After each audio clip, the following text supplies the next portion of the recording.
Today is Monday, May 11th, 2026, and today is National Twilight Zone Day, which feels fitting because some moments don't fully make sense until you look at them from a different angle. Welcome to Wait That's Random, This Day in History. I'm your host, C.L. Burns, voice actor, audiobook narrator, and your guide through the odd and unexpected corners of history. Let's dive in. Today in 1939, early Batman stories began reaching a wider audience through expanded comic distribution. At the time, superheroes were still taking shape. Many followed a clear pattern: bright, straightforward, predictable. Batman didn't quite fit that. He operated at night, worked outside the system, and relied more on strategy than strength. That difference mattered because it introduced a different kind of character. Less about power, more about control, planning, and response. Over time, that tone carried forward. Darker themes, more complex motivations, and a shift in how stories were told within the genre. Sometimes something stands out not because it follows the pattern, but because it doesn't. And sometimes what stands out isn't something created, it's something preserved. On May 11, 1910, Glacier National Park was established in Montana. It covered over 1 million acres.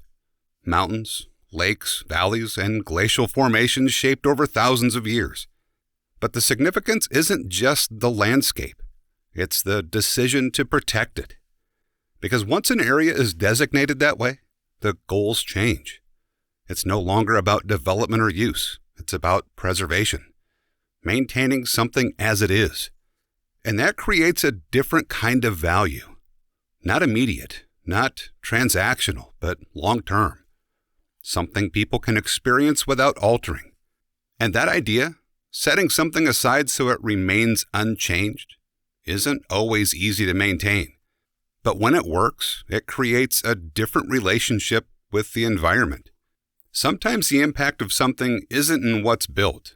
It's in what's left alone. And sometimes the shift is harder to see at first. Today in 1997, IBM's Deep Blue computer defeated world chess champion Garry Kasparov. This wasn't a single game, it was a match, structured, measured, with a clear outcome. At the time, chess had long been seen as a test of human intellect, strategy, foresight, adaptation. And for years, it was assumed that a machine wouldn't be able to match that level of thinking. But this changed that. Deep Blue didn't think in the way a human does. It processed possibilities, evaluated positions, calculated outcomes at a scale far beyond human capacity. And that was enough. What's interesting isn't just that it won, it's what that represented. Because after that, the question shifted. It wasn't whether a machine could compete. It was how far that capability could go. Sometimes a result doesn't just end a question. It opens a different one. And sometimes what shifts perception isn't logic or structure. It's perspective. Salvador Dalí was born on May 11, 1904. He became one of the most recognizable surrealist artists, known for works like The Persistence of Memory. His paintings often distort reality, melting shapes, unusual proportions, scenes that feel familiar but slightly off. What makes his work stand out wasn't just the imagery, it was the intention. To move away from what's logical and toward what's imagined, dreamlike, symbolic. And that changed how people engaged with art. Because it wasn't just about representing what's real, it was about exploring what isn't.